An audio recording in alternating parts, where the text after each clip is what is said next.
the vast, unforgiving Mongolian steppe, a boy was born in 1162, destined to change the world. His name was Temüjin, son of Yesugei, a minor noble and warrior of the Borjigin clan, and Hoylan, a woman of quiet strength and intelligence. From the start, his life would swing between warmth and brutal hardship, for the steppe spares no one, not even the children of noble families.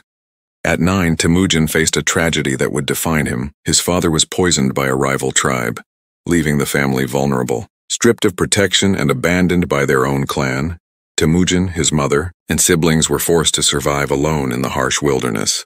Under Hoylan's guidance, Temüjin learned to hunt, scavenge, and endure bitter winters. A boy hardened by necessity, these years taught him lessons no teacher could: resilience, resourcefulness, and the ability to read human nature. Temüjin discovered early that loyalty was fragile, that trust could be broken, and that leadership demanded more than inherited status. It required courage, intelligence, and fairness. By 13, he was forming alliances with other marginalized youths, learning the art of partnership and unity. These bonds were the seeds of the Gao network that would later enable him to unite the Mongols. He learned diplomacy under pressure, negotiating with rival clans, and maintaining dignity even when captured. Through these experiences, Temüjin began to understand that a leader earns loyalty through action, not birthright. Family remained central. Hoylan was not just his mother, but his mentor, teaching him patience, strategy, and the value of inspiring others. Through her guidance, he grasped that strength alone could not ensure survival. Wisdom and foresight were equally crucial. By his mid-teens, Temüjin's reputation for bravery and intelligence was spreading. Stories of the boy who stood unyielding in adversity reached other tribes, earning him respect and followers. At the same time, he learned that alliances could be fragile and betrayal deadly. Lessons that would shape his approach to power. Around this time, Temüjin met Berta, daughter of a neighboring tribal chief. Their marriage was both personal and strategic, strengthening his emerging position. Soon after, Berta was kidnapped by a rival clan, a crisis that tested Temüjin's leadership. Rather than act rashly, he built a coalition, negotiated where possible, and executed a precise rescue. This event demonstrated his blend of courage, patience, and tactical skill, foreshadowing the military genius he would become. These early trials also shaped his sense of justice. He learned to reward loyalty and punish betrayal decisively, understanding that stability required a shared code of conduct. These principles, developed in youth, would later underpin the Yasa, the legal system that governed his vast empire. By 1177, Temüjin had emerged from childhood, forged by hardship into adolescence with vision and purpose. He understood the fragility of life, the power of alliances, and the value of loyalty. He had begun cultivating a reputation for fairness, decisiveness, and courage, qualities that would attract followers and intimidate rivals alike. Standing on the threshold of leadership, Temüjin was no longer a boy abandoned by fate, but a young man ready to chart a path toward uniting the Mongols. The harsh lessons of his youth were not scars, but tools, knowledge of survival, strategy, and human nature that would become the foundation of an empire. By 1177, Temüjin had survived poverty, betrayal, and isolation. The boy who once scavenged the steppes had grown into a young man with vision, ambition, and the seeds of a revolutionary approach to leadership. In the chaotic world of Mongol tribes, where clans warred over pastures, alliances shifted like sand, and loyalty was fleeting, leadership could not be inherited. Temüjin understood that respect and allegiance had to be earned. Early on, he formed a bond with Jamuka, his Anda or blood brother. Together they sought to unite smaller tribes, but their philosophies diverged. Jamuka relied on inherited authority and harsh discipline. Temüjin emphasized merit, fairness, and loyalty earned through respect. Their collaboration provided Temüjin with invaluable lessons in alliance, negotiation, and the consequences of ambition. Marriage to Berta further cemented his political and personal position. When rival clans kidnapped her, Temüjin demonstrated a combination of strategy, diplomacy, and courage, rallying allies to secure her release. This event showcased his capacity to inspire loyalty and act decisively, traits that would define his rise. Temüjin's approach to leadership was revolutionary. He rejected the rigid aristocratic hierarchy of the steppe, promoting men based on skill, courage, and loyalty. This meritocracy attracted capable warriors who owed allegiance directly to him, creating a disciplined network loyal to vision rather than lineage. Through the 1190s, Temüjin consolidated power amid constant skirmishes, rivalries, and betrayal. He combined psychological tactics, diplomacy, and battlefield innovation to outmaneuver larger forces. Defeated tribes were often offered clemency in exchange for allegiance, while treachery was punished decisively. His army became disciplined, cohesive, and motivated not by fear alone, but by trust in leadership and fairness. The rivalry with Jamuka culminated in a major confrontation. Despite facing a numerically superior force, Temüjin's merit-based, disciplined army held firm. Though he suffered setbacks, the conflict reinforced a principle that would guide his empire. Strength comes not from numbers but from cohesion, discipline, and the trust of followers. Temüjin also began forming the foundation of a unified Mongol nation, the Yeke Mongol Ulus. His vision extended beyond conquest. He sought a shared identity for disparate tribes, incorporating skilled artisans, administrators, and loyalty mattered more than fear, a hallmark of his leadership. By the late 1190s, Temüjin had emerged as a formidable leader. He absorbed smaller clans, defeated rival factions, and cultivated a disciplined army capable of coordinated maneuvers. His approach combined strategic brilliance with practical governance, setting the stage for an unprecedented unification. In 1201, Temüjin decisively defeated Jamuka. Many of Jamuka's warriors were integrated into his army, demonstrating that loyalty earned through fairness outlasts loyalty enforced by fear. By 1206, Temüjin had united the Mongol tribes, creating a coalition bound by allegiance, discipline, and shared purpose. In a historic Kurultai, the assembly of Mongol chieftains, Temüjin was proclaimed Genghis Khan, the universal ruler. This moment marked the culmination of decades of struggle, strategy, and sacrifice. The boy who had scavenged for survival had transformed into a leader capable of forging unity. From the fractured steppe, AIE, feat previously thought impossible, becoming Genghis Khan was more than a title. It was a mandate to convert tribal unity into organized power. He now faced the challenge of transforming loyalty into effective governance and preparing his army for campaigns that would soon reshape the known world. By 1206, the foundations were laid.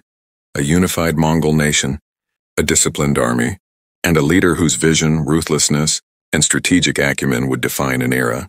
By 1207, Genghis Khan had united the Mongol tribes, but unity alone could not secure the steppe.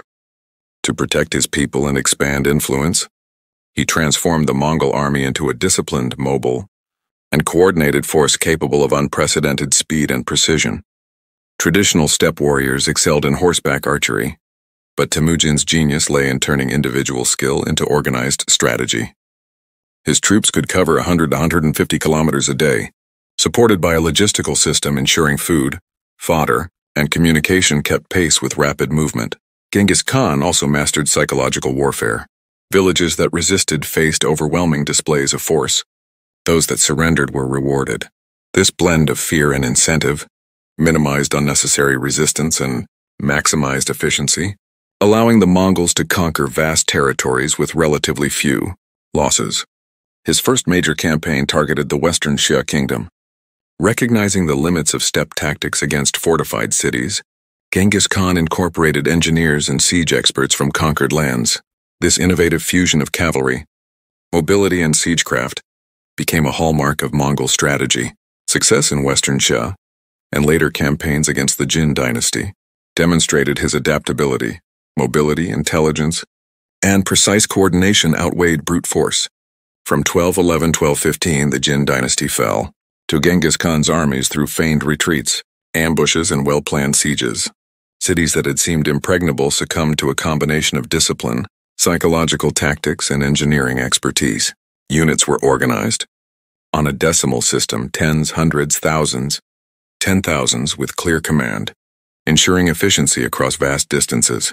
The YAM, a sophisticated relay system, enabled communication and coordination that transformed the Mongol army into a continent-spanning force. In 1218, Genghis Khan turned toward the Khwarezmian Empire, a wealthy region stretching across modern Iran, Turkmenistan, and Uzbekistan. When a governor executed his trade envoys, Genghis Khan responded with meticulous strategy. Multiple armies struck cities simultaneously, using feigned retreats and surprise attacks to overwhelm the enemy. By 1221, the Khwarezmian Empire lay in ruins. While devastation was immense, he absorbed skilled artisans, scholars, and administrators into his empire, strengthening both military and governance capabilities. Throughout these campaigns, loyalty and family remained central. Genghis Khan assigned his sons, Yochi, Chagatai, Ogedei, and Tolui, to lead detachments, ensuring succession planning and military continuity. Soldiers fought not out of fear alone, but for a leader who valued merit, enforced discipline, and integrated conquered peoples. Genghis Khan's innovations: reshaped warfare, flexible cavalry capable of encirclement, coordinated multi-front assaults, siege techniques borrowed from Chinese engineers, and rapid communication networks. He organized supply lines to maintain troop mobility, minimizing destruction while maintaining efficiency. Intelligence and espionage were critical. Scouts provided vital information on enemy strength and movements, allowing strategic rather than purely tactical decision-making. By 1221, Mongol influence extended from Mongolia to Central Asia.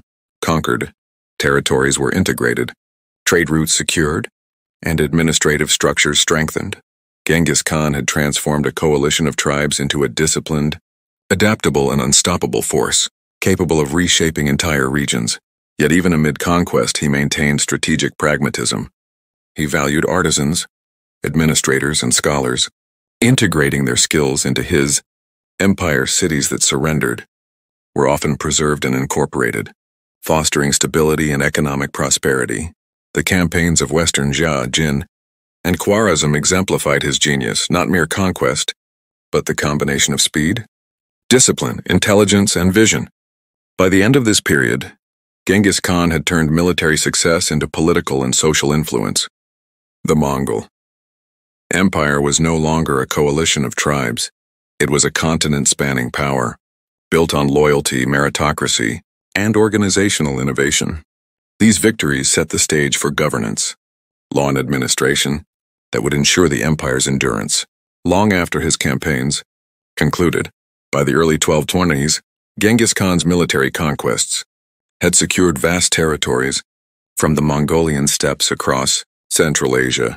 Yet conquest alone did not make an empire. He faced the challenge of transforming diverse, sprawling lands into a cohesive, sustainable entity. His approach combined law, administration, meritocracy, and pragmatism, reflecting the same strategic mind that guided his armies. At the heart of his governance was the yasa, a codified set of laws, decrees, and traditional customs. It applied to all subjects regardless of status, covering military discipline, criminal behavior, trade, and governance. By establishing consistent rules, Genghis Khan ensured stability across culturally and geographically diverse territories. This system reinforced loyalty, minimized internal conflict, and provided a foundation for a durable state. Religious tolerance was central to his administration. Conquered peoples, Buddhists, Muslims, Christians, and animists were free to practice their faith. By avoiding forced conversion, Genghis Khan minimized rebellion and encouraged cooperation from scholars, artisans, and administrators, strengthening both the economy and governance. Trade and economic policy transformed the empire. The Mongols secured trade routes, especially along the Silk Road, facilitating commerce, cultural exchange, and resource flow. Cities under Mongol control prospered, becoming hubs of trade and innovation. Genghis Khan's pragmatic integration of skilled artisans, engineers, and bureaucrats from conquered lands enhanced administration, military, capability, and infrastructure, creating a dynamic, multi-ethnic empire. Family and succession were carefully managed. His sons Jochi, Chagatai, Ogedei, and Tolui were trained in governance, diplomacy, and military leadership. They were entrusted with command and administration, ensuring continuity and stability. This foresight prevented fragmentation and preserved the cohesion of the empire after his death. Meritocracy remained a cornerstone of governance. Positions of power were earned through ability, loyalty, and results rather than noble birth.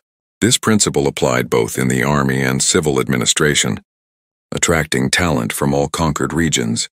Leaders and officials were held accountable, fostering efficiency, loyalty, and innovation. Genghis Khan's administrative system also balanced central authority with local autonomy. Tribal leaders and officials retained some self-governance under Mongol oversight. Combined with the yasa, religious tolerance, and economic protections, this approach created stability across an empire spanning continents. Military organization continued to underpin governance. Units were responsible, not only for combat but also for maintaining order and protecting civilian populations. Loyalty, discipline, and merit ensured that military power reinforced, rather than destabilized, the state. Through these policies, Genghis Khan demonstrated that empire building requires more than conquest. Law administration, economic policy, cultural integration, and strategic delegation of authority created a system capable of enduring beyond a single lifetime. Military success secured territory. Governance, integration, and pragmatism preserved it. By the mid-1220s, Genghis Khan had achieved what few rulers had before, a unified, administratively sophisticated empire that balanced coercion with incentives, discipline with opportunity, and central authority with local autonomy. The Mongol Empire was not merely an expansionist force. It was a functioning, dynamic political entity, capable of sustaining influence long after its founders' campaigns. By 1227, Genghis Khan had accomplished what few leaders in history ever achieved. From the Mongolian steppes to Central Asia, his empire stretched across continents, yet even a man of his vision was mortal. During a campaign against the Western Xia in northwestern China, Genghis Khan died. Whether from battle wounds or illness remains uncertain. His passing marked the end of one of history's most extraordinary chapters. He had anticipated this inevitability. Succession planning was central to his strategy. His four sons, Yochi, Chagatai, Ogadai, and Tolui, were trained in warfare, governance, and diplomacy. Ultimately, he chose Ogadai as his successor, balancing competence with the need to maintain unity among the Mongol elite. This foresight ensured a smooth transition and prevented fragmentation that had doomed many empires before. Genghis Khan's legacy extended far beyond his death. The yasa, merit-based promotion, and integrated administration ensured the Mongol Empire functioned cohesively. Leaders adhered to his principles of law, discipline, and justice.